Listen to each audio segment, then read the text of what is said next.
Trump's tariffs have only brought us economic pain, not results.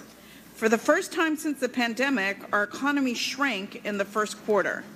We now face the very real risk of yet another Republican-led recession.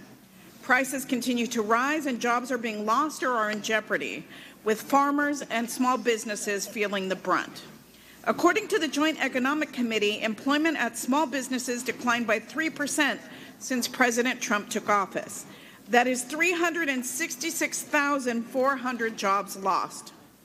Americans are unsure of how to weather the day's trade storm or what tariffs might hit them next. It's time to end the economic damage and to restore stability. Congress cannot sit idly by working on a tax bill while President Trump's trade policies wipe out American jobs, businesses, and economic stability. That's why I offered an amendment to eliminate President Trump's global tariffs once and for all. This includes the baseline 10% on all countries and the massive looming additional tariffs.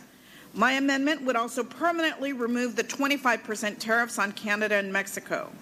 No more so-called temporary pauses that get turned off and on at the president's whim. Republicans will desperately argue there's a strategy behind Trump's approach.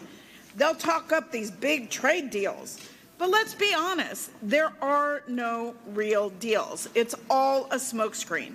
Just vague promises and walkbacks to hide the chaos and to distract American families from rising costs and the economic uncertainty ahead. Look at China. Trump sure did talk a big game and bragged about his tough tariffs on China, but in reality, he got spooked by the market, so he caved, temporarily dropping them from 145% to 30% in an effort to save face. And it looks like China gave us nothing meaningful in return. Ms. Sanchez, would you pause? I would ask the audience to please take your conversations into the hallway. Thank you, Mr. Chair. Members deserve to be heard. Please, audience members, take your conversations to the hallway. Ms. Sanchez, please proceed. Thank you, Mr. Chairman. So Americans have to bear the brunt of his trade wars with nothing to show for them. President Trump said Americans will feel short-term pain for his tariffs, but what is the short-term pain exactly? Higher prices and jobs lost, declining investments in the United States, and no meaningful progress on fixing our trade imbalances.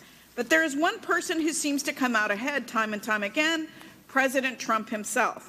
He's getting a new $300 million private luxury plane from Qatar that he'll keep once he leaves office. A gift that just happens to come after the Trump Organization announced plans to develop a $5.5 billion golf resort in Qatar. Just a coincidence, right? This fits the pattern, rewarding countries that benefit Trump personally, punishing our allies like Canada, and going soft on authoritarian regimes like China and Russia. Meanwhile, it's the American people who are left paying the price. Trump's tariff policies aren't about trade. They're about his own self-interest, chaos, and control. It's time to end this grift and bring some sanity back to our trade policy. I encourage my Republican colleagues to strike Trump's IEEPA tariffs and support my amendment, and I yield back the balance of my time.